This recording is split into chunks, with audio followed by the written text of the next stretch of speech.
So Adam, how have you been, mate? Yeah, smashing, mate. Good to chat to you. Yeah, it's been a while, hasn't it, dude? Only see you at the club now and then now, so it's good to get you on. But before we get stuck into your rugby story, mate, where was home for you and who lived at home with you as a kid?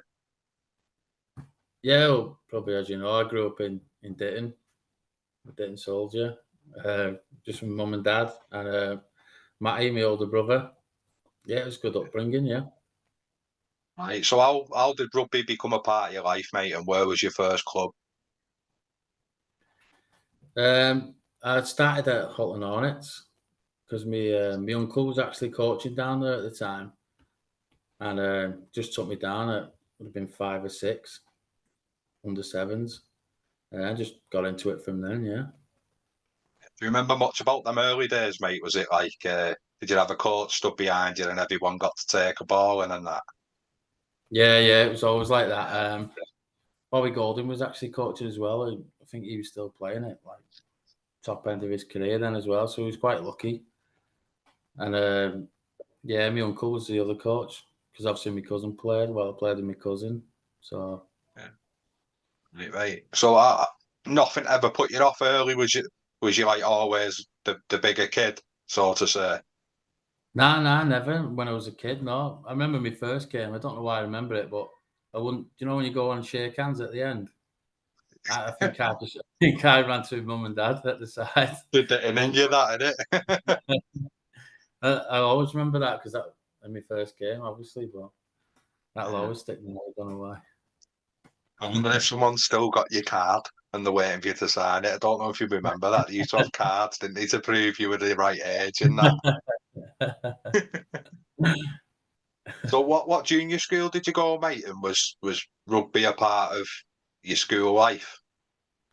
Yeah, I went Ditton Primary, and we had a teacher there that was proper into rugby. Like in Ditton Primary, we actually won the Widnes Cup at year 6. Like, And did you play year below or no? Oh, well, he actually dragged me in year 4. Yeah, so I played a couple of games in a year couple. 4 and that. Yeah, and I was like proper like shitting myself. I was like, what's going on here? I don't think we had a field then because we played on the back of the ICI. Yeah, remember that little bit there. Yeah, So do you reckon? behind them Yeah, go on, concrete. sorry, mate. Yeah, the old fence through the ditch and that. Yeah, we had to do that dreaded walk. We must have been like 8 or something playing against like 11-year-olds. I remember it. Did you feel intimidated then at a young age like that? Probably, yeah. Because like Yeah. I remember even being on. I think I only got put on the wing as well. But then it's obviously as soon as I know. 'Cause I played winger when I was younger. Because So that's where you started out, mate. Yeah.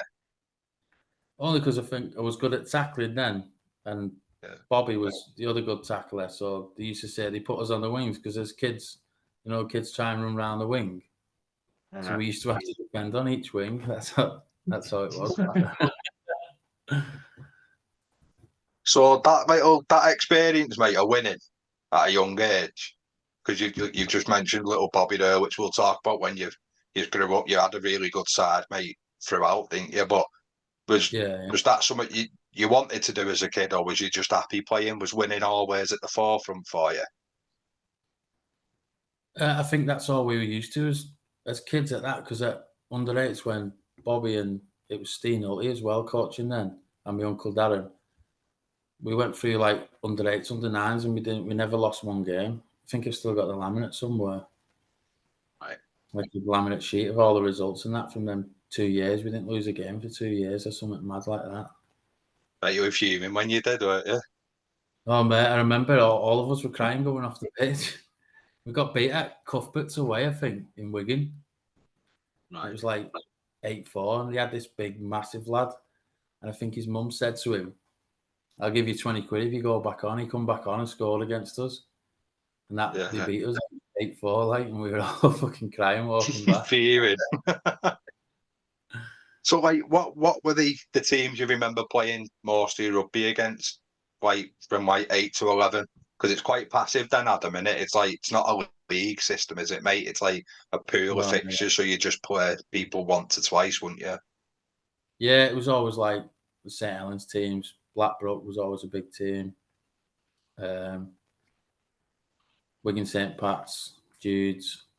So Oldham was had that all Oldham. called St Helens Crusaders when you were playing, or were they Thatterleaf? Fatterweath weren't actually that good from what I remember growing up. They're always in like a bottom division, so I don't remember playing against them. They've been Pilks, then, eh? Blackbrook and Yeah, I Pilk. remember playing against Yeah. Pilks. Yeah, it was Blackbrook and Pilks. Yeah. Yeah. Right, mate. So when the town team come round, did you play? Was you selected for one? And was you, if you was selected, was you selected the year below or your own age? Yeah, it was me and Bobby Golding that got selected the year below. Yeah, we got sent obviously from school. Yeah. And we get sent down to do the trials. Yeah, and we got in there the year below. Right, what do you remember about the town team, mate? Was it enjoyable for you? Was it a learning curve? Yeah, it was a massive learning curve, I think, really, because obviously you probably heard all the stories about Roger Harrison and Jim O'Grady, and we had Trevor Allen as well at the time, and they were all dead strict. You could only wear like black boots. You'd have to fucking dubbing them, get the dubbing out the night before so they were shining and that. Them old school trackies and that. Yeah, he had us running up hills Yeah. on the old golf club on a Alfie, Saturday yeah, morning. yes. Singing that Giving- song. yeah, giving us piggybacks up, Yeah. giving each other piggybacks up and down that hill at 10 and 11. You did have? Well, as coaches, No, who did you have piggybacking? oh, who would it have been? I think it would have been Harry Norton, because me and him were probably the two So biggest. mine was Woodsy, mate. He Two had a little job there. chunks carrying each other. So did you? How many games did you play? Did you play like, so you'd have played St Helens, mate, Wigan, maybe Salford, maybe Oldham, I don't think Salford had a team then. no, I think it was Oldham, Wigan, St Helens, Warrington. Warrington, Yeah, I think that was it, to be honest, because maybe we didn't go Rochdale. later on. I think they were called Calderdale Schools Right. or something like that, yeah. But I Okay, don't mate. remember still having a team either, no. Right. So when you're flicking back into from club rugby to town team, how do you find the standard, mate? Or as a kid, are you just loving the fact you're playing more games? Yeah, I think it was just another game, really. But it was obviously, you were always buzzing if you got picked to get in a town team and that. So I think, yeah, I don't think it was an extra pressure at that age, is it? Because you probably don't even think about it. And most of the lads in that team, if not all of them, I was playing with at the local side anyway. So So when don't- when it becomes your own age group, mate, do you think you probably had you and Bob to a degree probably had a target on you, didn't you? Really, because you were the two standout players of your age group. yeah, probably, but you don't really know about other kids from other towns really at that age. So I think you're just going into it and you just play what you see, don't you, at that age? Yeah, You're yeah. probably not I seen know. them much before this at amateur. No, that's it, mate. So, are you what's around at that point for you? So, are you playing footy? Are you playing cricket? What are you like at school? Was school more social for you, or did you enjoy school? Yeah, school was playing out any sport that had a team, really. Primary school, we had a football team. I played in that, but then I don't think football, I didn't have a club or anything like that. I didn't, because there was always rugby. So I was just concentrating on that, really. All right, mate. How was your transition into high school? How did you find that, Adam? And when did you start growing into yourself? Did it just happen suddenly?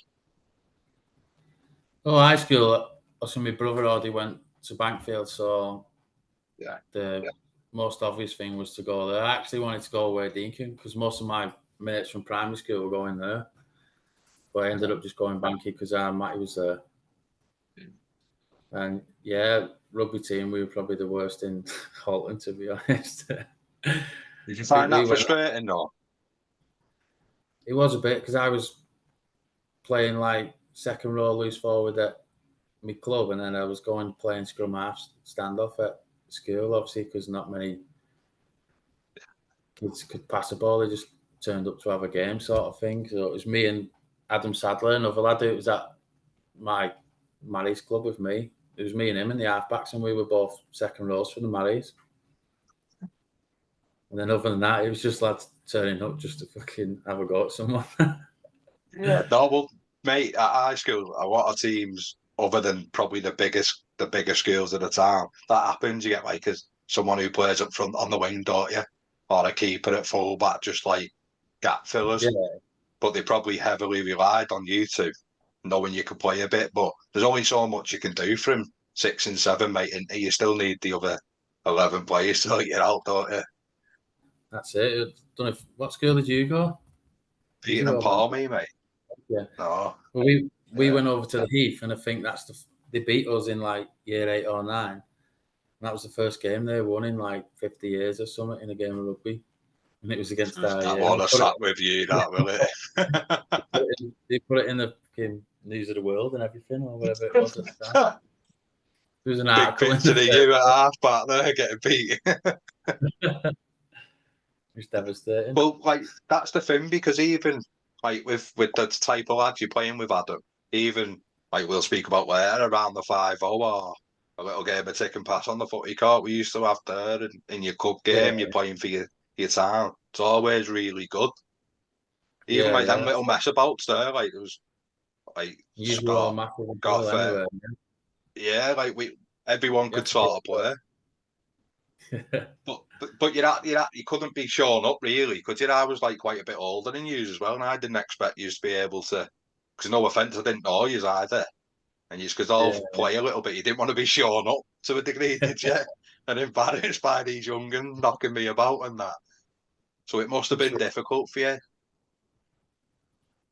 Oh, losing that, yeah. You couldn't switch off though when all yous are like 20 stone at 16, running around a little. Fact, yeah, you took a couple of stone off. I'll give you that later. But yeah, so going through school then, mate, how was the rep stuff for you? So town team will have changed the service area, Adam, wouldn't it? So was you playing service area, mate? Yeah, it went from under 12s, then it went service area. It changed to Holton, didn't it? So I think we were trying to get. Did you play every year? Yeah, I got every year from up to 16s. I think it went up to then, yeah. Because I think a little bit before or after me, mate, it went every other. So did you play 12, 13, 14, 15s? From what I remember, yeah, I think it was, yeah. But I do remember I think it must have been 12s, 14s, 16s, did it? Right, so probably a little bit after you that then, isn't it, mate? Did it? Yeah. It went intermittent. Right. Does Lancashire come along with that? Or like did you do any of them regional stuff at? Not Lancashire. That was a bit after me, I think. But I got on the Northwest stuff, yeah. The camps. Right. The Northwest so what does that involve? Yeah. Yeah, I think it was 3 or 4 days. You go over. It was a big don't know if it was a boarding school. You go over and stay over, train 3-4 days, and then have the matches on the last day. Yeah. How did you find that, mate?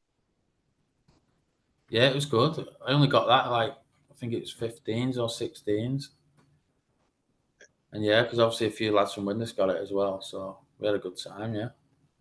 Yeah.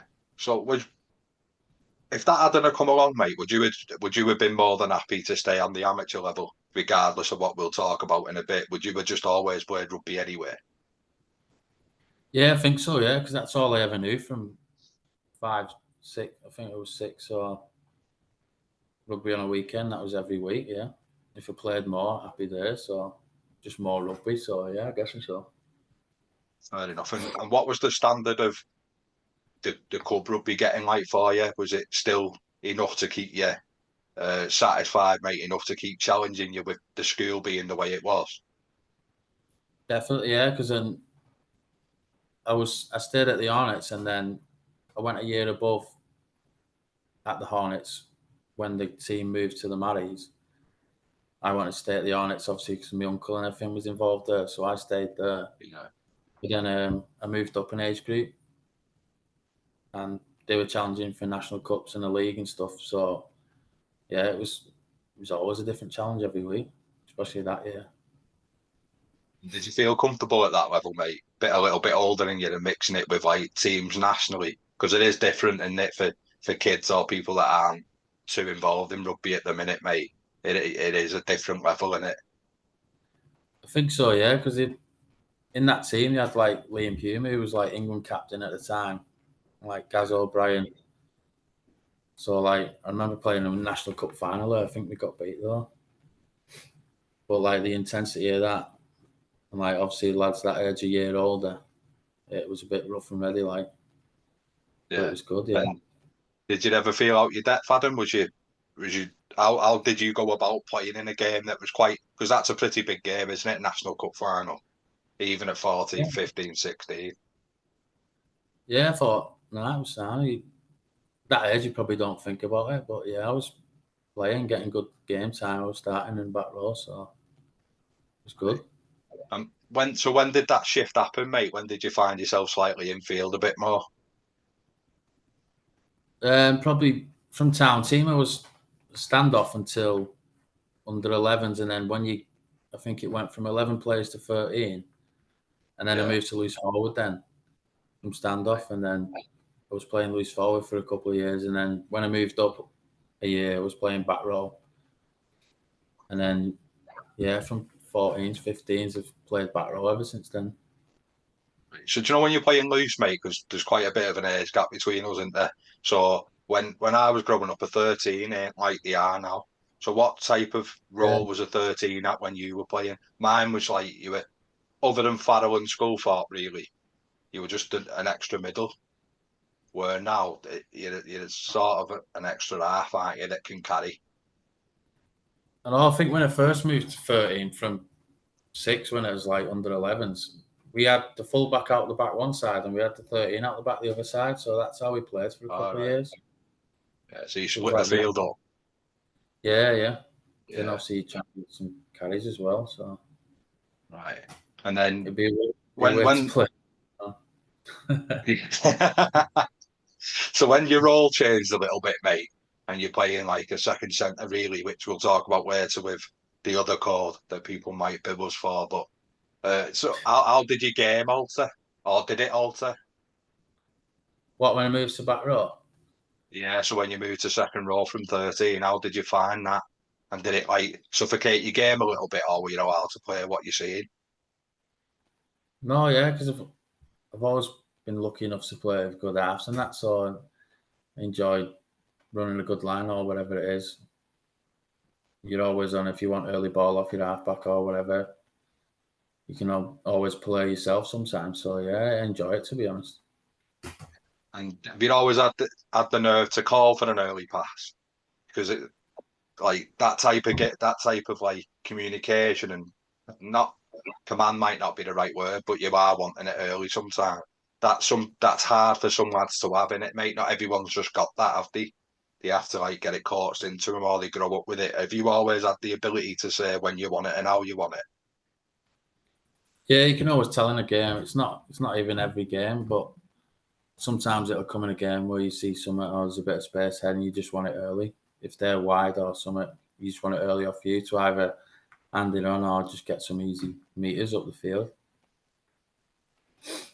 So how's school going? Because your rugby sort of it's on a nice trajectory, isn't it? Your rugby, mate, you're taking the levels off. So you've gone from amateur club to town. You've played Northwest Counties there at 16. You've played the year above in national cups, mate. You're getting not just experience, but you're getting better with the better level. So how's school going? How was school for you in high school? Was it again social? Because a lot of the lads they have on it is, mate. Because rugby was all we were brought up with, wasn't it? In Widnes, really. Yeah, that was it. But and then over weekend, obviously all my other mates were in different schools, so we'd all meet up at wherever it was in different places. So I didn't really knock about with many people from my school because obviously all my mates from rugby and stuff were in other schools. So as soon as Friday went, I was out with all my other mates then. Yeah, turn back up Sunday with dirty kit and You'd have to your tea. So when did you play scholarship, mate? So scholarship is the next level for viewers and listeners that might not know, or it was back then, mate, wasn't it? So scholarship's the next level from service early. Was that an option for you, Adam? So in a couple of years, it got, I don't know if it was called off or cancelled or whatever from like 12, 13, but then it started again at 14. And then I think I got on a scholarship at 15 then at Widnes. Right. And does that put a target on your head, Adam, at club level? Do people start knowing who you are? I don't think so because it was only training. It's only scholarship. It was only training, isn't it? So you don't really see Oh, no anyone match else. days. No, you don't. We didn't play any games at scholarship. It's just extra training so the club can monitor you, sort of thing, isn't it? All right, okay. I weren't gifted enough, mate. It was So, not right, so competitive. Could have been only like 7 or 8 a year, so you're even limited to what you can do. So it was more just like skill stuff and that, to be honest. right, I'm probably shocked they didn't like put you with the, like with the academy, a little like a bit of exposure, but keep you reined in to a degree, and then Yeah, see yeah, whether how you interact with people. Yeah. Did you enjoy that extra bit, Adam? Like the taste of professionalism? yeah. I think so because just obviously extra rugby. That's all I wanted to do. So Yeah. burn off some energy and better with mum and dad. We're happy about that. We weren't A fighting with our piece. mat. So when it's time to sign, mate, what's the crack? How does that work? So does your mum and dad feel the interest? Does the Widnes approach you and your mum and dad first, and then the other clubs reach out? How did it work for you? I think because at 16s when scouts and that were coming round, we were always like high up there at the National Cup at the Maries, and I think we were second in the league in the Northwest. So there was always scouts at our games and stuff. Then it's a case of a couple of them would speak to your mum and dad after a game, but in the end, we got a letter through the post off the RFL. I don't know if it's still the same now. And that had on who was interested in you and whatever, and the numbers you had to ring to organise meetings or whatever. I think And do that's you how it remember was. who was interested? Yeah, I had Widnes, Warrington, Salford, and St Helens when I was at under 16s. Yeah, on that letter. Are you playing at 16s at this point, or are you playing the year above at this point, mate? No, so after the Hornets year above, I went to the Maries at I think it was 15s then, and did my last Yeah. 2 years at the Maries. Yeah, with my age, Right. we had some. How was that transition, mate? Easy enough. Yeah, yeah, because obviously I was mates with them all beforehand anyway. So, Yeah. and it was a team that moved a few years prior, so I was just rejoining that team really. All right. And then you might not know again, mate, because you are quite laid back. I got to know that a little bit as well. But when you go back, because you've played in them games with just as good players, if not most of them a little bit better because they've been older, how do you find it slipping back into your own age group? Yeah, it was obviously good taking the experience back from them bigger games and older lads and stuff. Yeah, because obviously Liam Hume at the time he was England captain and stuff, and Gaz O'Brien they were all top of the game. And I think they both signed for Warrington then. So yeah, but then just as well we had just the same standard in that Maris team in the end because I think 7 or 8 lads got signed at 16s from that team. So Yeah, it's a good chunk in it. Did you not find it a little bit easier that with you being in hard games week in, week out sort of thing? yeah, yeah. So by the time we got to it was Foundation Academy first at Widnes. Right. By the time we got into that, from that Northwest League we were in, there couldn't be much better standard to play against, really. Obviously, coming up So when against. you step up, you're already playing at that level, aren't you? I think so, yeah, because we were playing against teams like, I think Blackbrook had like 6 lads at England 16s and stuff at the time, and we were beating teams like that. So Yeah. I think taking that into it, there's not going to be much better standard than teams like that, really. Oh, so you have been quite fortunate, mate. Not only are you a good player, which you clearly are, but you've played at that level consistently from probably being, would you say, 9 or 10? I You've think been it's in been and around them same teams, haven't you? highly competitive since probably about that age. Yeah. Right, mate. And when did it become like really serious for you? Was it after that video went viral on YouTube? Are you smashing someone when you had your long hair and that? He put that on himself, the lad that I smashed. Did he? Yeah. Fair enough. Yeah. I Each used to to their watch own, that. innit, mate? Yeah. I think from then that was the Widnes Cup final that at 16s on that. Also, he's from Widnes, that lad, yeah. Yeah, that was the Hornets who we played against in the Widnes Cup final on it. All right. You made him a Yeah. superstar.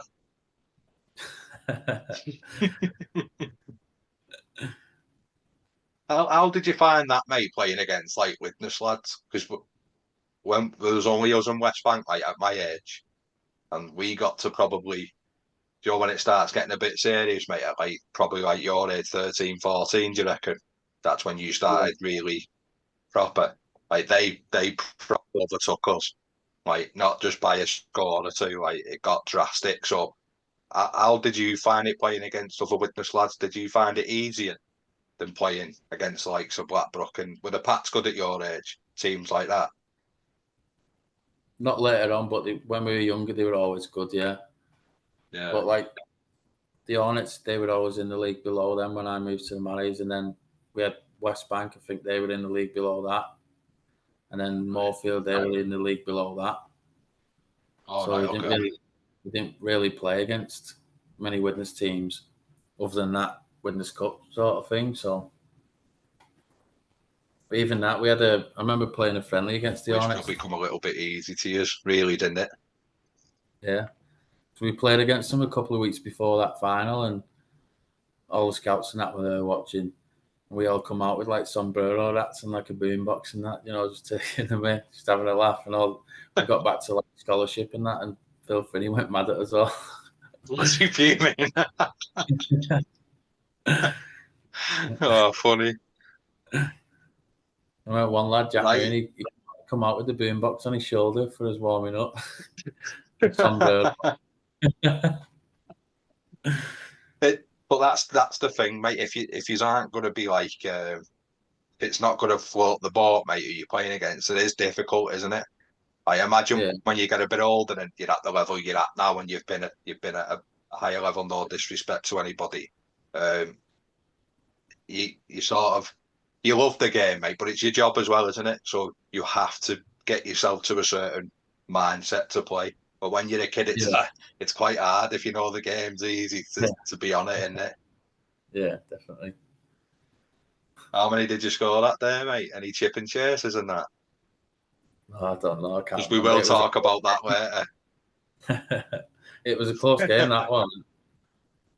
Well, because you probably hung the latch a little bit, and Yeah, and then we had to be serious for that Widnes Cup final. just the game box, no sombreros. No, that was at the stadium, wasn't it? So at the back end of school, mate, what was you looking to do? So are you looking at a college and a job with who did you decide to sign for, and did you have a meeting with them 4 clubs?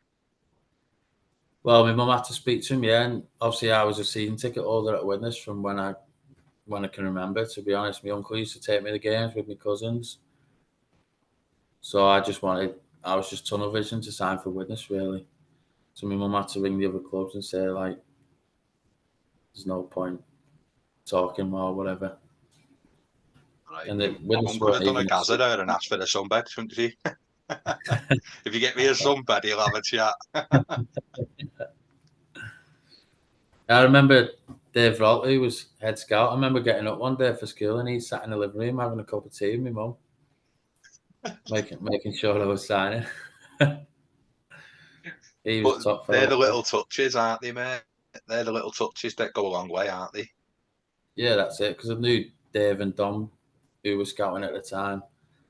and I was always quite pally with them anyway. So, and I knew I wanted to sign here, so there was no other options really for me. Yeah, and they probably half knew that, mate, didn't they? Which is Yeah, like definitely. it's like the one they're up in it. Do you know what I mean? Because they've got the Yeah, interest there, because you've got your season ticket in your arse pocket. yeah, You could definitely. be got at. Yeah. Right. So what happens leaving school, Adam? What were your options, mate?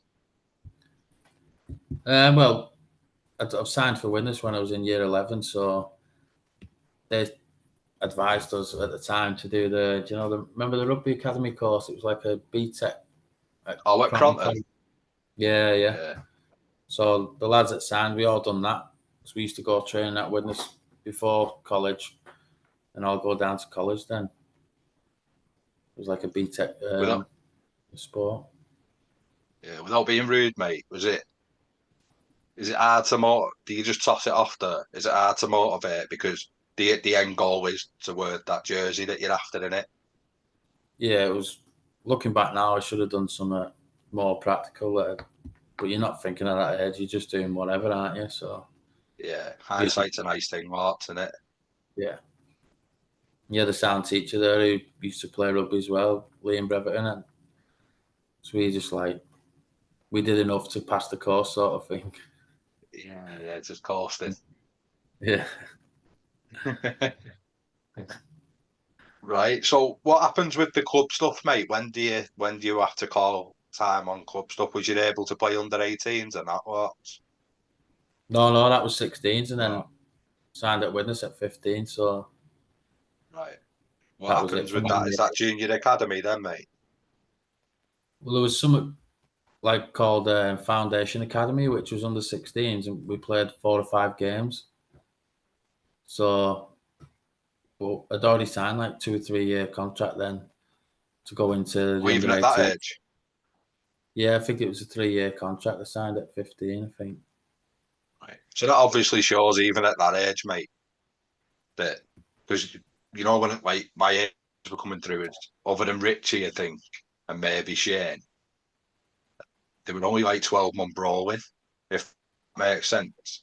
So Yeah. obviously they've seen something in you to keep you around, and it's but 5 games a year, does that not frustrate you considering what you've been doing forever? No. So that was initially from just like it only went over like 3 or 4 months, and then you progress from that. And I think they were looking at a few other lads from different towns and stuff that made up that academy, and they put them on. I think they were on like pay as you play stuff, and then a couple signed from that. So then we all went into the under 18s from that. Yeah. So start when you start walking around town in the gear, mate. The good stuff. So what's it like, mate, knowing that you've signed for it, like dream come true sort of stuff, isn't it? Like each Oh, target will be just a game for the reserves or senior academy box ticked, and then you're looking at being you probably might not have been, but you might be looking at 18th, 19th man for the first team box tick training 3 times a week with them instead of once. What were the goals going through that academy system for yourself? I don't know because around that age you're falling in and out of it, and you start going out and stuff, and you're like different things happen. But then, yeah, it was always still rugby. We always wanted to play every week. And then, yeah, from 18s, I think I didn't start training first team until I was 18. I don't think I had a few like 16, 17, but nothing permanent really until I was like 18. Then, Did you feel ready at that age, mate? And what's it like walking into a room full of like some of them might have been your idols because you've grew up watching Widnes like most of us have. yeah. Well, it was a mad period really because we weren't in Super League when I first signed. And then obviously it was a fresh new team. That year we got Super League. I was part of that squad training then. So like it was a fresh, full new team then. So it was a bit weird like going into it, but I think everyone was probably in the same boat because it's a new. Everyone was new really. Yeah. And what's it like for a young Widnes lad, mate, out and around town when the going's getting good, I imagine it's nice, but when we're in a tricky situation, which you've no doubt you've had enough of this. This is your second spell, isn't it? That's just come to an end. But is it difficult for a young lad, mate? Because you've come back a much more rounded. You're a man now, mate. When you've come back, where you, no offense, you were just a young lad then, weren't you? Yeah, and I don't think it was. I had that serious head on the first time round, so it didn't really bother me what anyone said, and I thought I did all right in that spell. So I never really got anything, but you do see all the stuff getting wrote about the club and all that, and I just to try and ignore it, sort of thing. Well, that's fair enough, mate. So there's nice little milestones in the mate. So what do you remember about your academy stuff before we talk about your first team stuff? Yeah, I think I've always been blessed with good coaches, really. I don't know if you know Neil Burke and Gaz Jones. So from moving on from Bobby and Terry Miller and my Uncle Darren, Neil and Gaz took a 16 service area. I think it was 15s or 16s, yeah. And then they were the ones that really taught us, like shaping the game, where you've got to stand and stuff, motion on the pitch. So, and then their coaches at Mary's 16s then. So I probably owe a lot to them, to be honest, because we were old enough to understand then, and they probably taught us quite a lot, to be honest. So you're probably like really raw, mate, until you're at 16, 17. Well, probably from like 14, 15, you have a couple of moves, but you're just taking 5 drives in the kick, really, and you pass it out a few times, don't you? Yeah, the odd drop off. Yeah. Yeah. But when they took over, they like made you understand the game, if you know what I mean, on a deeper level, like points on the pitch and spacings, movements, and all that stuff. So Yeah. and he Like was making things happen, mate, more than just your size, innit? yeah. And Neil was my PE teacher at school as well, so he understood going obviously the team we had and stuff at the time. So I don't know how he coped as well, to be honest. Must have been frustrating for him as well. Yeah, well, that's the thing we don't think of in it, mate. Like when you're playing, don't think how the coach must be feeling because it's not really your job Yeah. to either, Adam. To be honest, mate, it's just No, about you don't. your development in it. But Yeah. so was union played at school, mate, or is that something you didn't bother looking at? Yeah, we entered all them tournaments that everyone went in and stuff, but I think we probably did better at union than league. I think we won a few games in a couple of tournaments, but never getting very far. Yeah, But yeah, I always I'll, enjoyed it. Yeah, like in school, I you was did playing enjoy like it as a kid, yeah. I was like nearly my size now, playing like fly half. Though it just wasn't feasible. Get the odd open the ribs pass because of the size. It's not what you want, that is it? So how did you find it going back into, mate? So like when you played rugby union, how did you find it going back to rugby league, or was because you're athletic for a big lad anyway? So was it not really a bother? You actually managed to reserve energy in union. Yeah, it's probably harder going to union, obviously, because there's so much more rules than that, isn't there? So Yeah, I'm still trying to get my head around it. Like once you hit the deck and get tackled, there's probably 2,000 rules that you can't do in a ruck and stuff like that. just cover your head, lots. That's it. Yeah, Put the ball back, cover your head. throw the ball back. So when you're in that the foundation thing, mate, I know it's a 3 year thing that you've signed the contract. Was it quickly renewed when they seen what you've got about you? No, because the back end of that year, I'd started playing first team. Then when I went on loan to, I think we were dual reg with Crusaders at the time on that first year. So I was still on obviously an academy contract then, playing for Crusaders on loan until I made my How debut was that that? year. Yeah, I enjoyed it. Obviously, a lot of good lads there, like Daly, John O. Smith, and they had lads like Steve Wild and that there. So it was, and Raiden. So it was good to learn off people like that from playing academy, jumping up to that. Yeah, Because they because were in, it's a different type of rugby, isn't it? yeah, they were in championship then. So I remember playing against like Leeds Centurions away and stuff. I think that was like my second or third game away. Yeah, like They're obviously proper fine at it. veteran pros, mate, isn't it? Yeah, definitely. But it was good. So have you ever felt like, I know you're dead laid back and I keep saying that, but have you ever felt exposed, Adam? Or have you always been really happy at wherever you've had to go, like slotting wise, even as a kid? No, I've always been sound, really. Never really thought about any pressure or anything, stuff like that. I've never built any pressure up to play a game or nothing. He's always just put a kit on and then that's I it for know. 80 minutes. Yeah. Yeah.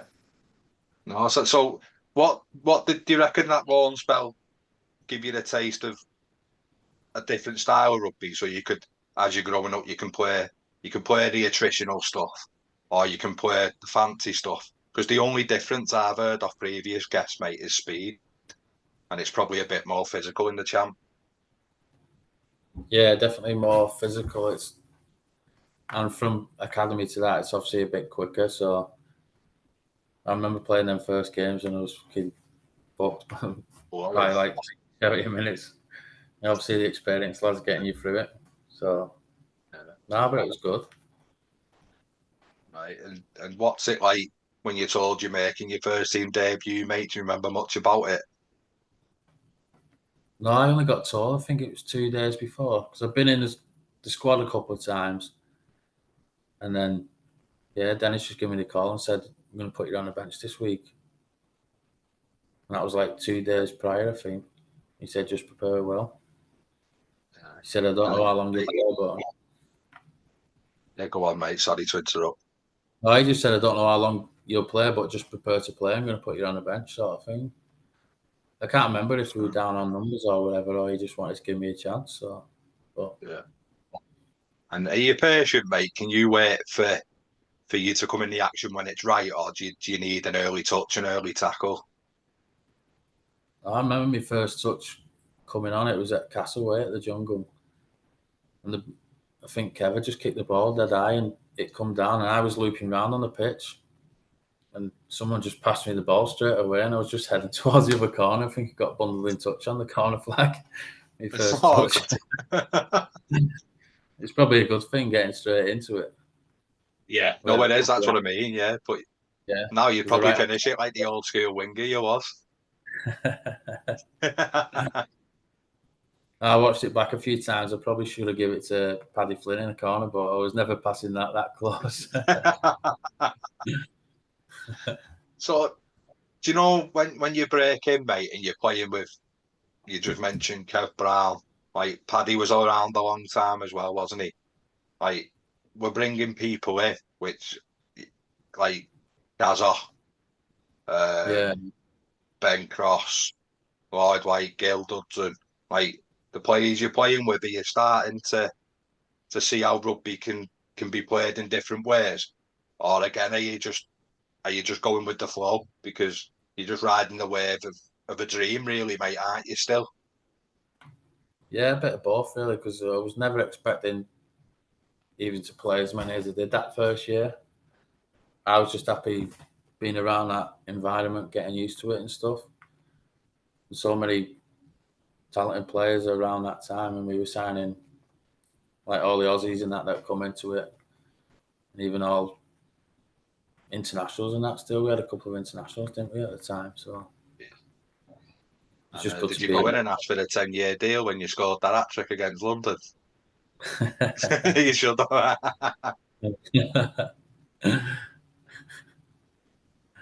But as a local lad, mate, how is that?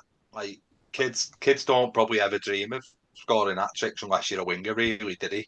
So for you to rock up Yeah, as a young lad, making your mark in the game, in the professional game, and you managed to do that, and you had to work hard for a few of them as well.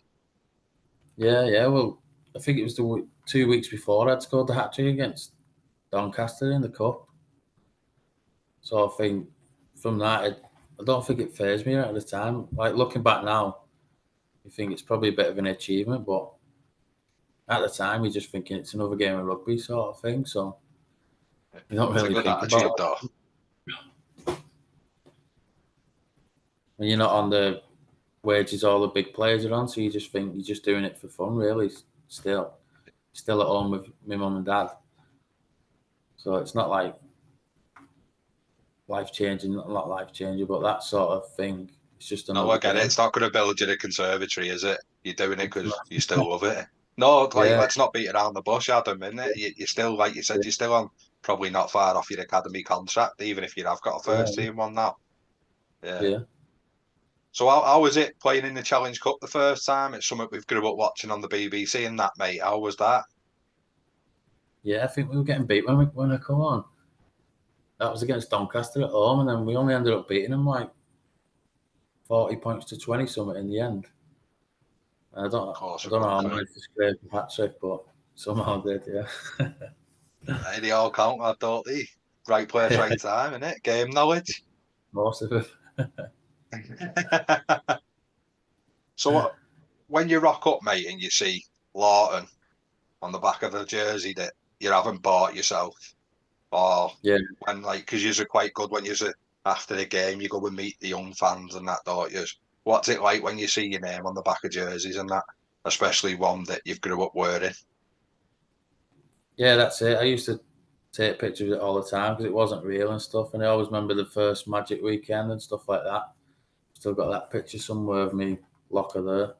And it's just like the names around you as well at the time. Most like retired now as well, but in that you're just living in the moment at that time. You don't think anything of it, but it's obviously memories that'll stick with you forever.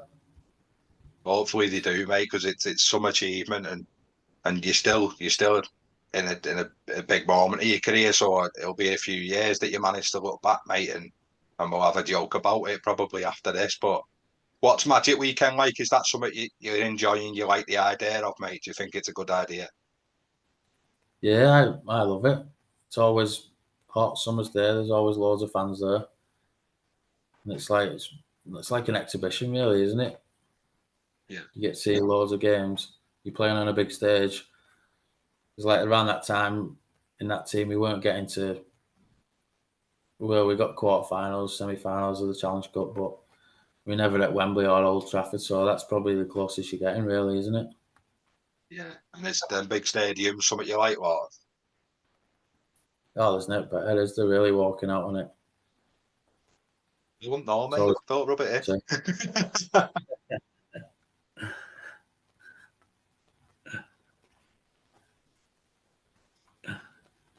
So what do you know when rumours are circulating and stuff, mate?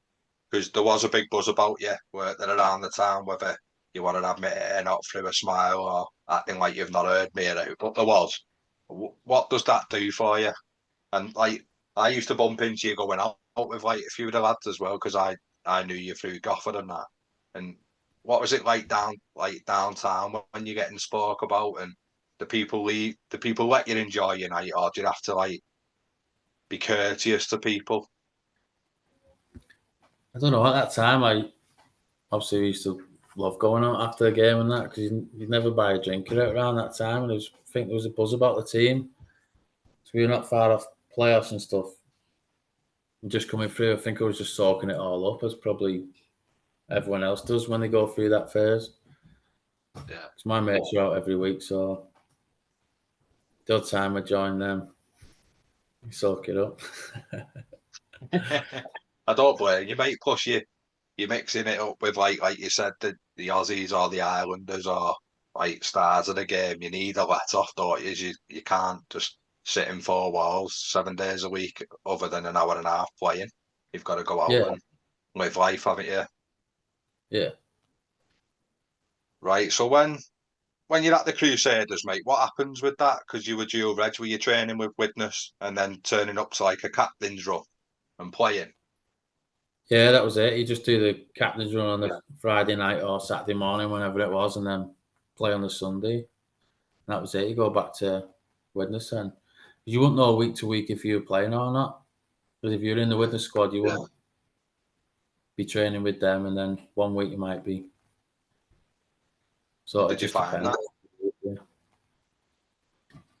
Probably frustrating, but when I got in the side, I pretty much stayed in it for the second half of the season. So Probably played, I think it was 5 or 6 games at Crusaders before that. So I must have played 20 odd games that year.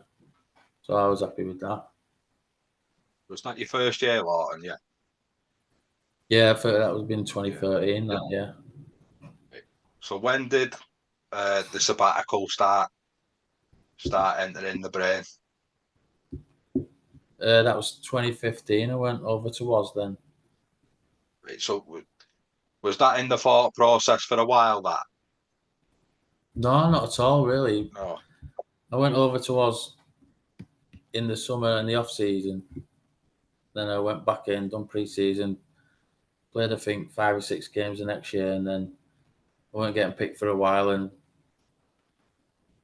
the contract that I was on at the time, it wasn't amazing. Apart from like you get more if you get match bonuses and stuff. So like all my mates have got jobs or going out and stuff, and you felt restricted. So I just fell out of love with it. So I just thought, like, obviously Goffer was over there, so I got an agent then at the time and spoke with Frank Endicott, and I just said, "Can you get me over there? Can you get me a club over there?" And he sorted everything then. Right. So before that, you were more than happy you were playing regular. When you're not playing regular, what's the talk like? Did he sit down with you and explain why you're not? No, not really. I was just always turning up. Probably wasn't doing everything I could, if I was being honest, but when you fall out of it, you don't give 100%.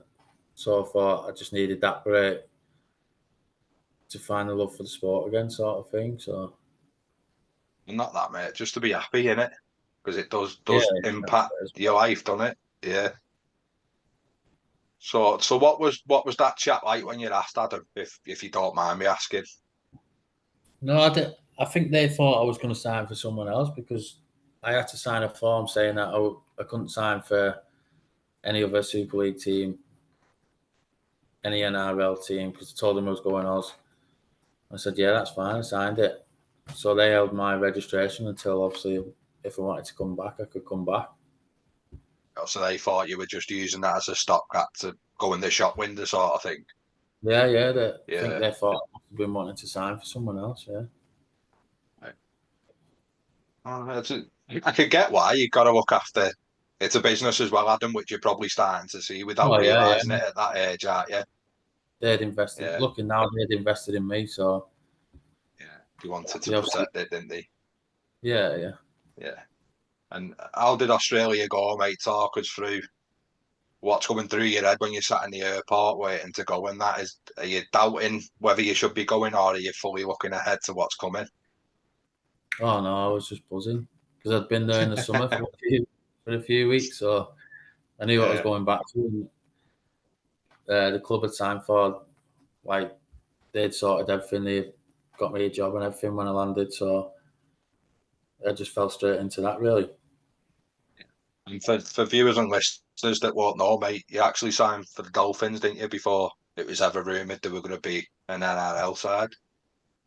Yeah. While I was there, they were always putting stuff into place to eventually do that. Like, they were building the stadium while I was there. The new stadium they've got. I don't think they even play there now. I think they play up the coast, don't Yeah, I think they play at Suncorp, don't they? they? Yeah. Yeah. They've Right, built so a big. everything was gearing towards that, was it, mate? Yeah, that was the ambition. Yeah. I always Yeah. thought that, yeah, because they were always generating money. Like, they had like a casino on the side of the club that was getting them like the biggest in the league or whatever, biggest on the coast. So they're always building towards building this big club to get to apply to be in the NRL. Yeah. So what they sorted a job and accommodation for you as well, did they, mate? Yeah. Well, they obviously offered it all, but I got a house with Goffer when I got over there, so they sorted me obviously all money for the car and everything as well, like that. So I'm home from home, party yeah, palace. that's what it So, was. like, yeah, like joking aside, what was life like, mate? Because it's very different, like from witnessing it. Yeah, so when I went over, they were just going into the playoffs, so I'd only signed for the year after, so I got there quite a bit early. And then going into the next pre-season, I only ended up playing a few games after that because on your first year visa, you can only have one job for 6 months. And obviously that had run out, so I couldn't find another job around there. And then I ended up moving because I knew some lads from Widnes that had worked like away from the club, so I had to move around the country then. Now, That's when I did you find that playing. daunting? No, not really, because I'd only played a few games. I was doing all right, but like I was still in that headspace where not enjoying, well, not enjoying it, but it wasn't the be all and end all. Then when you get more money doing working full time and stuff, obviously that was more important to stay over there to get a decent job and that. So when I got a decent And job standard. Sorry, mate, you got a job doing what? I was on the roads over there laying concrete pipes and stuff. So Oh, so you're grafting. yeah, and it was good. Yeah, yeah. So what was the standard of rugby like? Was it enough to entice you to try and stay, or was you thinking I could do this at home? I think that standard's probably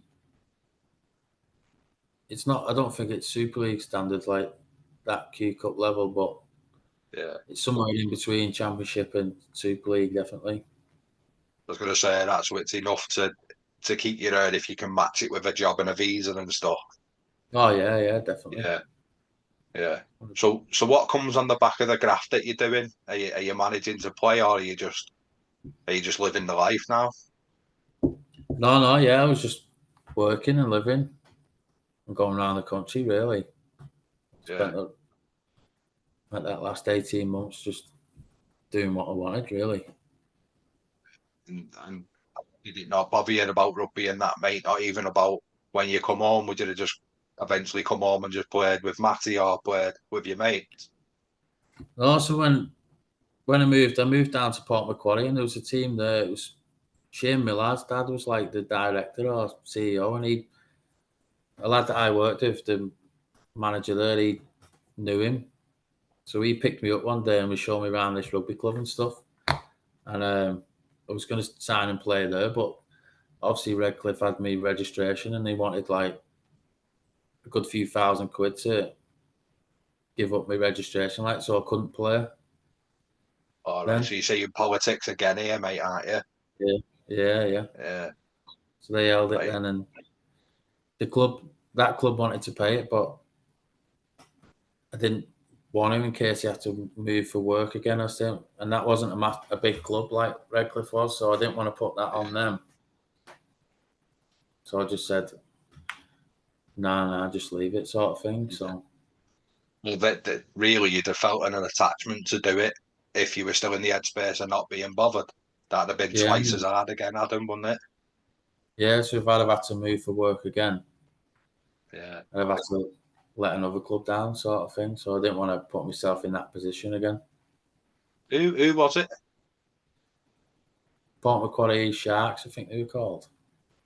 Right. It's mad, isn't it? Like this is everything. I can't imagine one single Widnes or Oldham, Newcastle, Salford fan will understand that. Like they won't know that happens, mate. Will they? They just see you holding a shirt saying Lawton on it, signed it. Yeah, You've just gone from one wage to another, and it's just not how life works, is it? well, that's it. When I ended up going to Salford, it all come back then, and we had to have a big Zoom meeting with the NRL representatives and stuff. It was like a Right, so court it hearing. did catch up, was it? Yeah, about who had my registration and stuff. So that's why I couldn't play the friendlies for Salford at the time because All right. Redcliffe still had my registration. Because I'd left and I had signed a contract there, they wouldn't give up my registration without this fee. So it was That's like mad, isn't it? we had to have a meeting down at RFL head office with Right. the NRL. And there was like 8 people on this meeting. It was mad. Yeah, it's crazy, mate. So we'll rewind a little bit then, and why come home? Just my visa ran out at the time, and stuff fell through. My missus come over. Yeah. We come home and she fell pregnant, so started a family and we stayed at home then. Yeah. No, it's a lovely reason, mate, innit? I can't Yeah. imagine there'd have been many more that made you stay. Because it weren't like you were unhappy, mate, was you? You were in the groove of Aussie life at this point, weren't you, mate? Yeah, it was class. I always say in the future we'll probably might try and go back, maybe try and retire there or something. Mate, sound the dream, mate, to me. Anyone can wish. Right, so you're home, and how do you put the feelers about to get back in, or are you not bothered initially? Not really, no. I'm just settling in, getting a job sorted and stuff because obviously I had nothing here, and then just started playing amateur again. Right, so did you come to the Wids initially, mate, first, or did you go to West Bank first? I think I did a couple of games at the Hornets because that's where Matty and Mellon were at the time. Who was mates with. Yeah, then I Yeah. come to Wids for that little stint, and then I went to West Bank after the Wids season finished. And So how did you find amateur rugby league for the start? Because you've been out of that scene for what would it have been, 4 or 5 years, Adam? Maybe 6. I think from my last contract to me one coming back, it was probably 5 years or something like that. Yeah, How 4 years. did how did you? Sorry, mate. How did you find it? Had the game changed? Was it just like slotting back in? Was it easy? I think not amateur really. It's not. You've not got to do all the little things you've got to do in the program, so to say. And it was only fun. It was only fun really. So it was just like And playing did you with your start mates on the enjoying it? weekend. Yeah. That's what Yeah, made me fall back in love with it. Then coming back. right. And then you swap chords, mate, and you come to kick and clap as we're known as, don't you? And how did you find that initially? And do you know when amateur coaches are talking to you, Adam? Do you Yeah. do you feel like they try and get you to it's a saying I don't really it's not a nice saying, but suck egg sort of thing. Do they like talk to you like you half don't know what you're doing?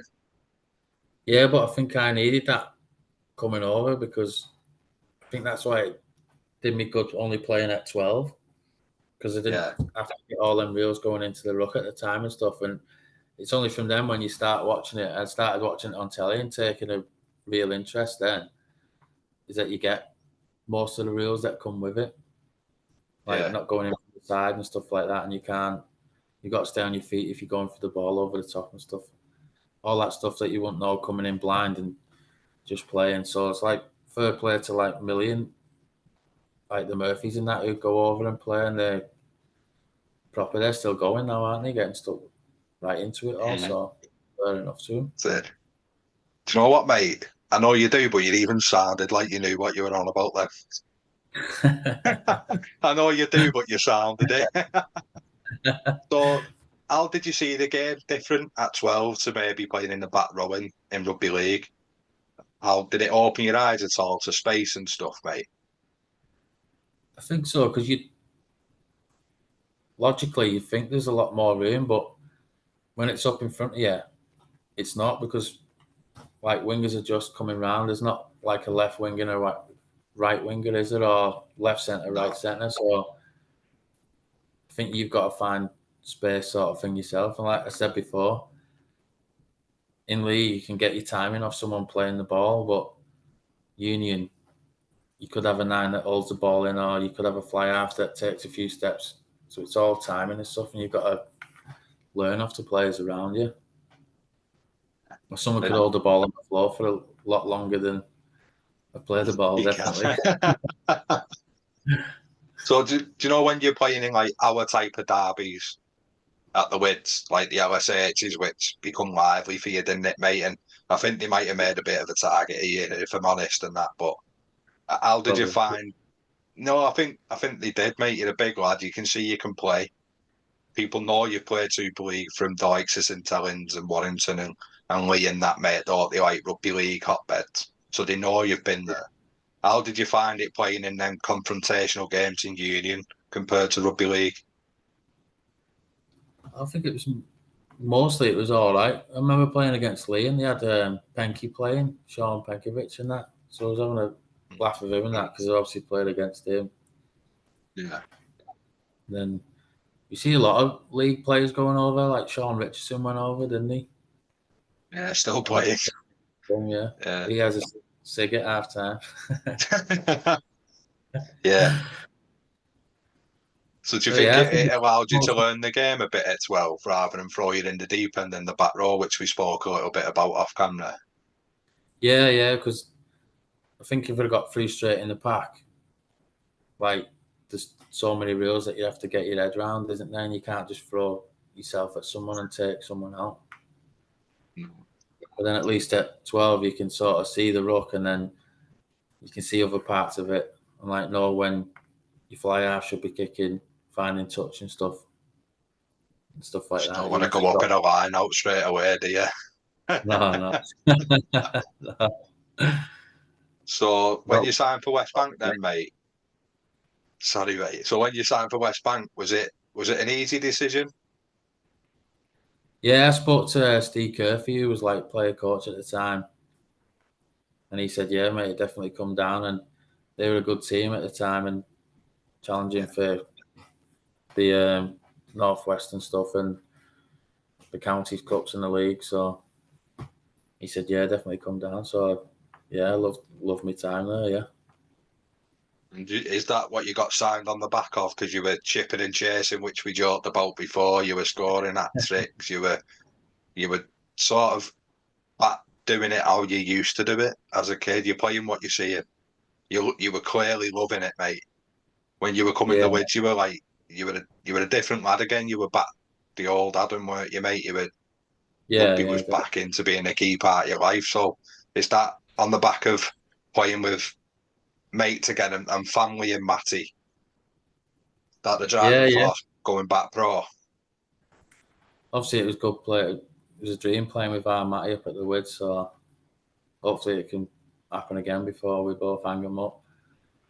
But yeah, when I moved to West Bank, obviously lads like Batesy, Jack Murphy, who I grew up with, Jack Murphy, and like Jonesy, Eddie McAdam, all like tough lads. So it was good to play in a team like that, where they were challenged, like competitive challenging for cups and trophies. Yeah, and you would have seen that people didn't fancy playing, mate. There was a few weeks there where there was late withdrawals for what do we call them, walkovers, mate, weren't there? And you'd be coming up the Wids last minute, wouldn't you, watching Matty and stuff? And yeah. There was a few of them, yeah, but that's probably the reputation that team had at the time. Yeah. But it was good to go into something like that, and it was always competitive games. We were always up there. Yeah. So how does the approach to go to Salford happen? Where does it come from? I didn't expect anything like that at all, but I was just browsing Twitter one day, and then there was an agent that a couple of lads had at Widnes who I knew at the time, and Graham Taylor, and he's a top fella. He's done a lot for me now, but I just got in touch with him and said, "Oh, can we meet up? Do you want to put me on the book, sort of thing?" So he obviously put the feelers out, and he had like 5 or 6 offers within 2 weeks or something from playing there. So what does that do for you, mate, and your confidence, knowing you've been away from the game at that level, but people still are keen?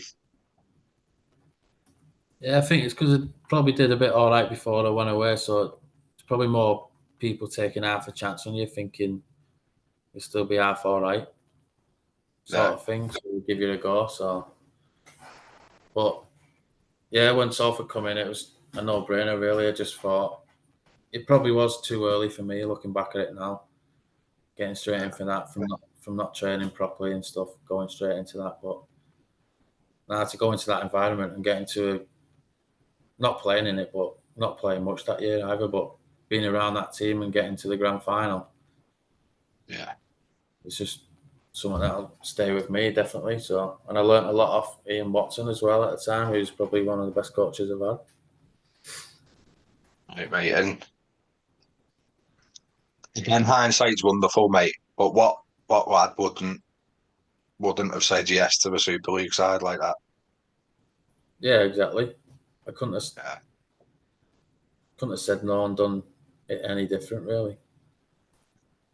And the other offers, mate, were the Super League offers and Champ offers, or Yeah, mostly Championship, really, but was they? Yeah, just thought if I'm going to throw right. myself, but you You can know, only go dropping in down. at the deep end, innit? Yeah, Yeah, yeah. yeah. And plus, you're the tall lad, mate. There's no deep end for you, is there? So do you know when you rock up and who's there? Are you chatting with Ian Blease? Are you chatting with Mr. King? Is what all there? Who's there talking to you and what convinces you? I didn't need much convincing, really. When I met, yeah, me and Graham, when I met Ian Blease and Ian Watson at a golf club in Manchester, just had a chat with him and stuff, and then a couple of days later they come back and said, "Yeah, we'll give you a shot," sort of thing. Right, mate. And did he want to know about you, or did he just talk rugby, rugby, rugby? I don't know Ian.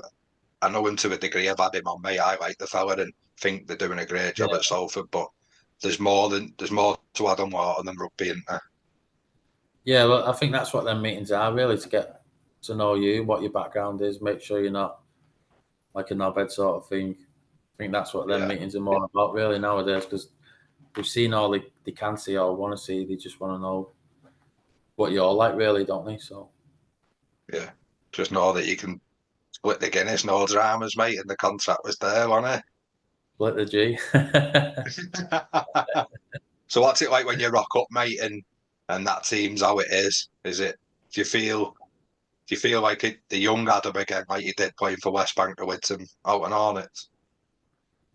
Yeah, definitely to a certain degree, but I knew I was like a million miles off at the time. I was probably through in it really at the deep end, but Yeah. I just plugged on and plugged on.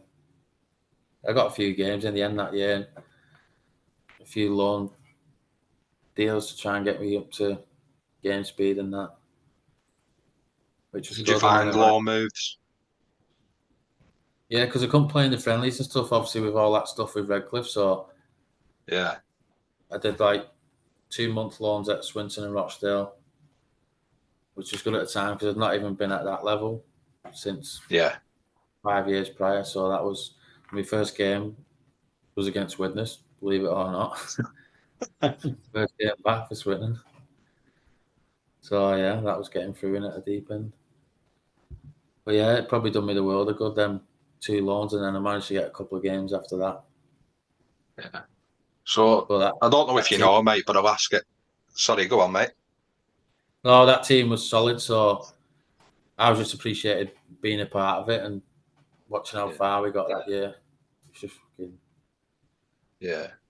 No, good I to see how imagine, it mate, because went. your Yeah, maturity levels, like you're a man now. You're a family man. You're a dad. You're I yeah, imagine you're engaged at this point, aren't you? And like yeah, life's yeah. very, very different for this Adam now. But I don't know if you know, mate, and I hope you don't mind me asking, but what allowed you to play on loan, but wouldn't allow you to play for Salford? Was it the fact that it was Super League and they were holding out for a bit of dollar? What do you mean from Redcliffe? Yeah. So why were you No, no, not allowed to play for Salford, but you could play for Swinton? no. So that was the start of the year. So Right. after that meeting, like it was like a court hearing, and in the end, it got settled. So I could then. Right. So them loan Right. spells were just obviously because I wasn't getting in the Salford team, so I Yeah. was just being sent out on loan there. Yeah. And sorry to go back a little bit, Walt, but do you know when this meeting's happening and the build up to the meeting? Because it's not just, oh, we've got a meeting tomorrow, is it? It's like well in advance planned and that. Is it semi sucking the life out of enjoyment again? You've It is, worked yeah, so hard to get into a happy place and then, because the friendlies are what I wasn't going to walk into that team whatsoever. So it's games like in the friendlies where you need to show sort of what you can do if you can to maybe get a shot in 8, 9, 10 games time where someone might get injured and you might get called upon to get that chance, sort of thing. But I didn't get that chance in the friendlies, really. So then that's why I was not playing then, and then the loans come about. So, And when you're around the winning culture, mate, are you just at your absolute peak and just thriving and loving it? Because you got on with everyone there, didn't you? You could see that, like, it was quite a tight-knit group, wasn't it? yeah, because it wasn't a massive squad. I think at the start of the year we only had 25. We had no academy, so I think we finished the season with less than that. So, Okay, mate. And then, oh, that's me again. Sorry, Adam. Go on, mate. no, go on, mate. Didn't say that. Yeah. So, what at the end of your time at Salford, was there ever a discussion for the renewal, mate, or was it amicable and you left on good terms? Yeah, it was good turns. I think after the grand final, when we went back to the stadium, Ian Watson did come over and say, "Oh, we need to sort some out and that," but nothing ever blossomed from it. And I think maybe another pre-season in a full-time environment, I might got a few more games, but I'll never change anything now. Everything happens for a reason. So It does, mate. It does. So, is Newcastle next in it, and what convinces you to go up there, mate? yeah, it was Dennis because when I was getting them loan deals at Swinton and Rochdale, it was Dennis was trying to get me up at Newcastle, and I wanted to go up there obviously because Dennis giving me debut and stuff at Widnes. So, Yeah. but I think with all the travelling stuff, Salford didn't want me doing that. So I was already in talking with him and stuff like that. So that was just natural, like sort of transition for me to move to them when I was already in dialogue with Dennis at the time. So Right. Anyone else interested though, Adam, or were you very much focused on playing some of your best stuff under Dennett again? yeah, I was just excited to join that because it was a project. Obviously, they were aiming for Super League themselves, weren't they? Yeah. So I was excited to get on that journey, and they was signing a lot of good players as well at the time. So yeah, I wanted to get on board with that. So do you know when you get up there, mate, and you've had the building experience that you seen Redcliffe going through and knowing where they are now, was I'm not saying it was the same by no means of it, but was the similarities there, Adam? Yeah, it Or did was. you look and think these aren't ready? No, we were in a meeting with the CEO and everything, and they said even if we're in the Super League Grand Final or whatever, if it's 15, 20 years' time, everyone sat in this room will have a ticket to come join us because you've been part of this journey, sort of thing. So it was a legit journey that they had 100 people in that room, and that's what they were telling everyone. Right. So everyone bought into it. Yeah. And And before COVID, we didn't lose a game that year, and we knocked Dewsbury out of the Challenge Cup, who were in the Championship as well. So yeah. How is it? Are you working as well, mate, when you're with Newcastle or yeah. So yeah. same job now. I've had that job since then. Right. And how is it juggling that, Adam? Because like I imagine every game's like an away game, mate, in it. Yeah, it was to be honest. But Bob Bezic was there, and obviously Dennis, Simon Finnegan. So we used to car share sort of thing between us. Yeah.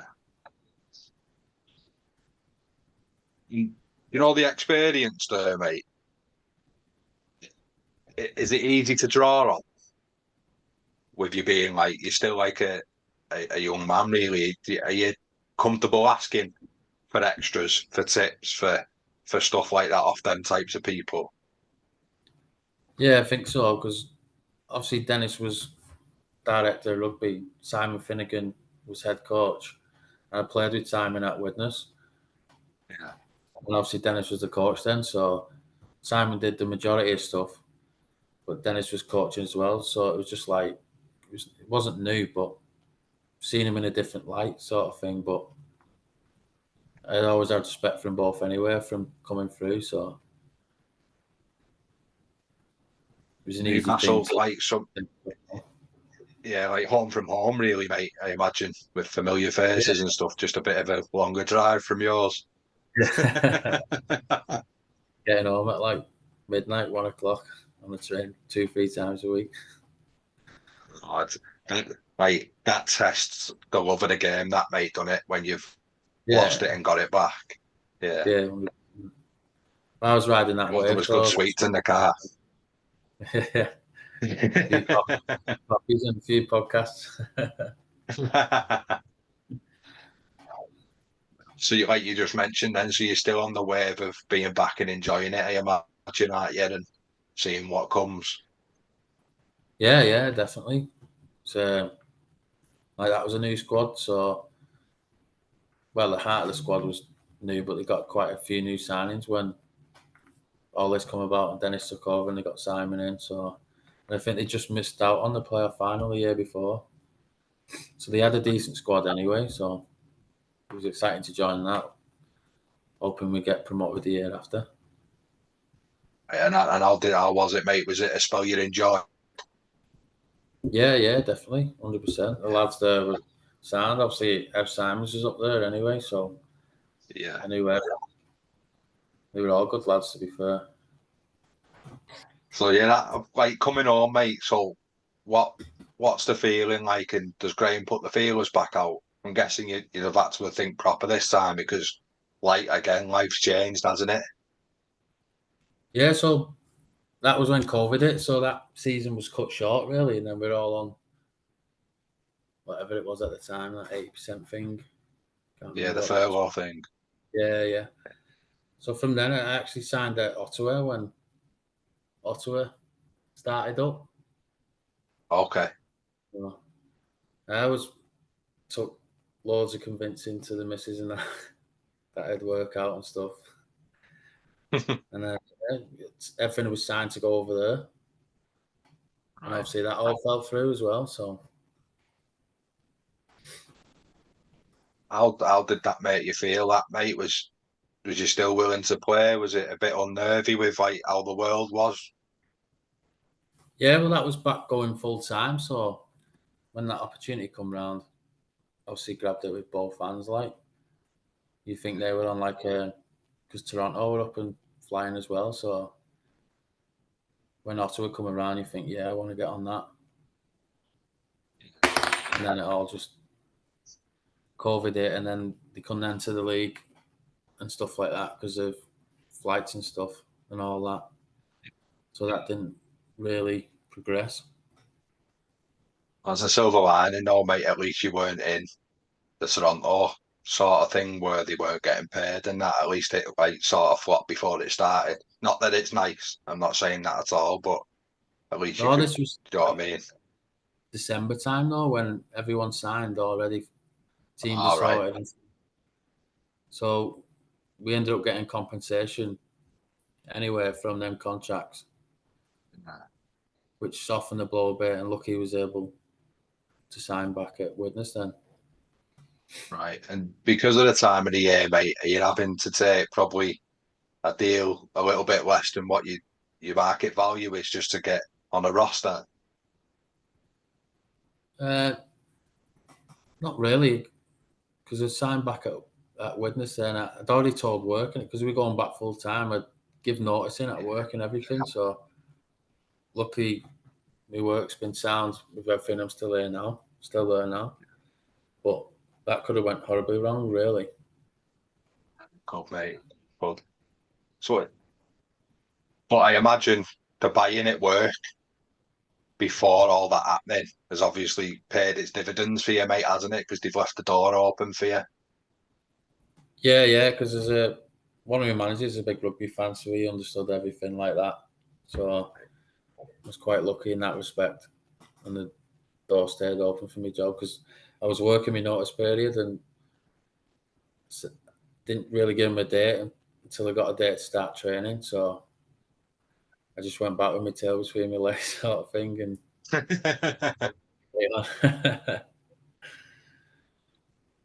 And that shows your maturity, mate, because I'm not sure you'd have done that as a younger lad, if I'm being honest.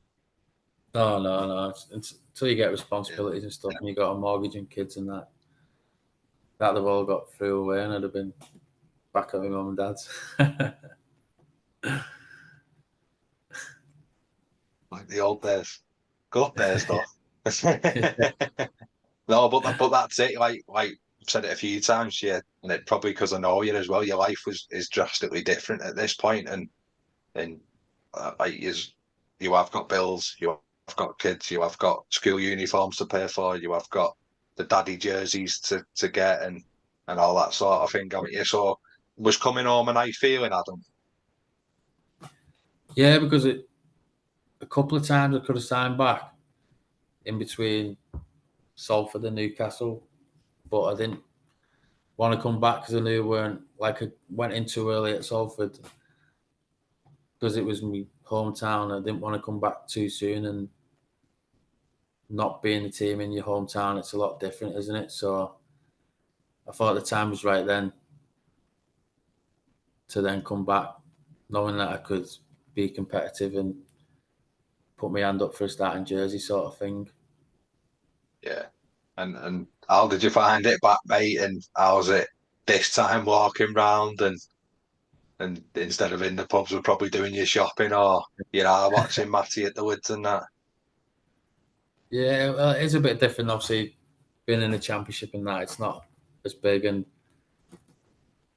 it's not that big of a buzz around the town about rugby as much now, so which is a bit of a shame. But yeah, so it's just normal really now. The kids like seeing the posters and that around town, but it's about gotta get gets for That's them. my dad on the side of a bus.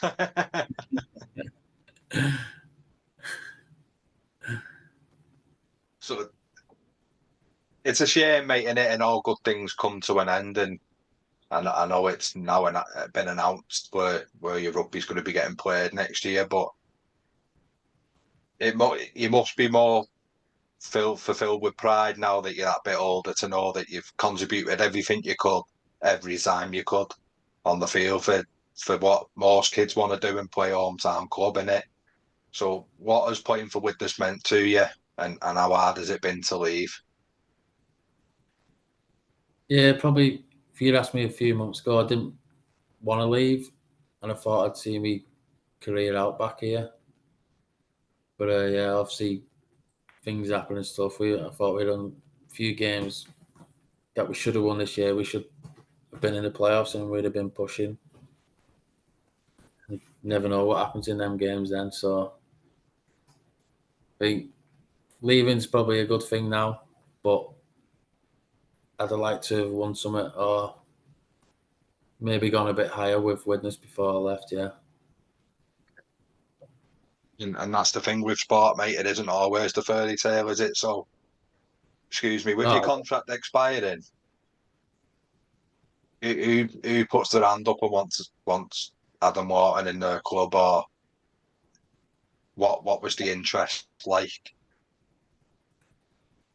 yeah, obviously there was a couple of offers around and one stuck out, obviously, where I've signed now at Oldham. When I met Mike Ford and he outlined the meeting he had, he wanted to get to know me and my family and stuff, and he outlined their plans and where they want to be. And I know Oldham's a good, proper rugby town. We're always playing against Oldham as a kid. They've always had good teams and stuff. So I'm excited especially with the team that's being announced or going to be announced. Some big names in it as well. So hopefully we're up there at the end of the year and pushing for some silverware. And Vouch, definitely, mate. So there's a few faces there that are familiar to yourself and to the viewers and listeners. A few ex-guests there as well, mate. Yourself, Danny Craven's going to be there, and so friend of the show, Jordan Turner's there. So it is building nicely, mate. And it like thinking Joe Wardle's going to be there, isn't he? And things like that. So what can Oldham's fans expect from yourself next year, mate? Just that I'll turn up every week if I can walk and any niggles, I'll be playing. I just want to play rugby, and hopefully, if I'm playing back row or prop, I don't mind. I'll put myself in the frame and I'll do anything I can to play week in, week out. If Mike didn't know you have played standoff before. Right, mate. I've dictated your evening, so I've got a few daft questions for you, mate, if that's okay. So, any pre-match superstitions? Not really. I like to have my own earphones in, just for at least 20 minutes or so. But yeah, I'll always try never to wear the jersey until the game. I'll always warm up in a training top or something. I just don't feel right warming up in the shirt, really. That's it, really. Nothing mad. Yeah. So, the toughest player you've played with and against? When you sent that, I had to have a think, because obviously everyone sees it different and that. And I think, yeah, listening to a few of the previous and that as well, like, I remember playing against like Adrian Morley when I was 19. He was at Salford, but you don't take it in. but that was enjoyable. He was coming at his back end of his career, but he was still a unit then. I like playing with like Ben Cross and that, like you said before, Phil Joseph, Gazot. But from pound for pound, probably from when I was at West Bank, I'd probably have to say Ryan Bates just plays above his weight at everything. Ending on him as well, hasn't he? And I think most people in the town are probably. I remember listening to Jonesy's on here, and he said the same. Yeah. I think until you've been on that side of him, like skill, pace, power, like don't come into it or out like that. If you want like pure toughness to like for his pound for pound for the years he's played at that game, I think I've got to say Ryan Bates, to be honest. Right, mate. Your favourite away ground?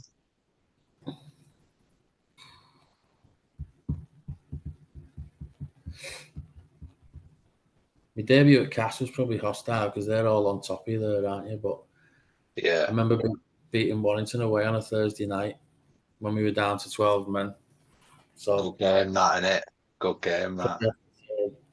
That atmosphere, that away stand was packed. I still remember it now. Everyone's throwing the tops above their heads. I wouldn't have if I was there, mate. You wouldn't have got that fright. Yeah. So we've mentioned the word hindsight a few times, mate. So what would you tell a younger Adam Lawton? I don't know. Maybe I wouldn't have changed going to us, but if you could have your time again, not go and then see how far you can get from that point. But not from now. I wouldn't have changed going over there. Probably some of the best years of my life. So It's fair enough, mate. It's fair enough. Go-to karaoke song if you're out with the lads and you've had a few, mate. And the microphone ends up in your hand. What are you going to give us? I love karaoke. I don't like getting up myself, but it'd have to be American Pie, Don McLean. Yeah. The last song at Right, our wedding, singing it. Yeah, did you?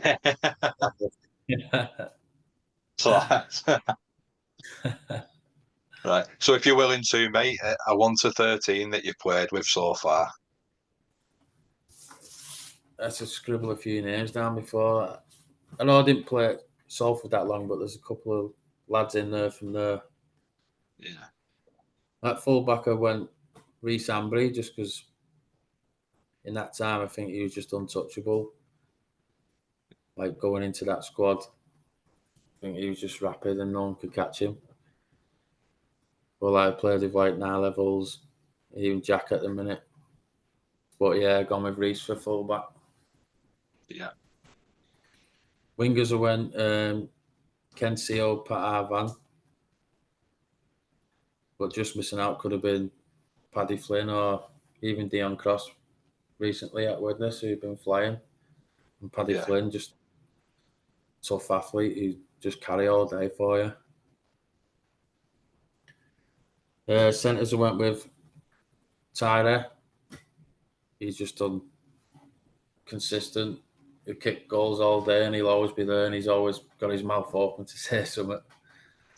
Good lad as well, mate. Yeah, definitely top fella. Yeah. Chris Wellham went in the other centre just because it was in awe that year. He just kick, chase, everything, and just the little stuff that he'd like the average fan wouldn't see. But he'd win some games just by doing the little stuff like that. Yeah, the effort areas, mate. Yeah, definitely. Yeah. And he's still going now. I don't even know how old he is. Halfbacks is tough because obviously he played with Craven a lot and he could kick a ball onto a penny, and obviously at Salford that year with Jackson and Rob Louis, like world class. But from coming through my debut and stuff, Kev Brown done a lot for me because he was the halfback, and when I was coming on at back row, he helped me out a lot there coming through. So I've gone Kevin, Matty Smith at 7. Obviously the stuff he's done in the game. Yeah, he's a top fellow as well. Props have gone with Eamon O'Carroll and Lee Mossop. Obviously 2 top professionals who done loads in the game and tough characters and always led from the front. We could have easily gone with like Phil Joseph, Ben Cross, Gil Dudson, but I just got with them 2. 9 I went with John Clark. He come to Widnes that year when I was coming through. I think he was captain that year, and he just led the side there when everyone was new. He took himself on board to be like the leader sort of thing. And yeah, it was just fucking good to be around him. Yeah, he was smart business in money, mate, that year. Smart business, that. Yeah, definitely. I think he even had the 13 shirt because we had Scott Moore as well then as well. He did, yeah. Back rowers I went with Dave Allen and Gazok. Yeah, from when I was coming through, I learned a lot just even watching them in training. Like you watch Dave Allen run a line, it's fucking stupid. Like defenders he'd attract. And obviously Gaz with the stuff he done and what he brought to the team. Class. 13 I went Mark Flanagan, which could have went with like Hep Cahill or Tyrone McCarthy, but I think Flash just what he done that year, shifting the ball around at 13. Not the biggest, but he throws himself about. Yeah. It was just class to watch, yeah.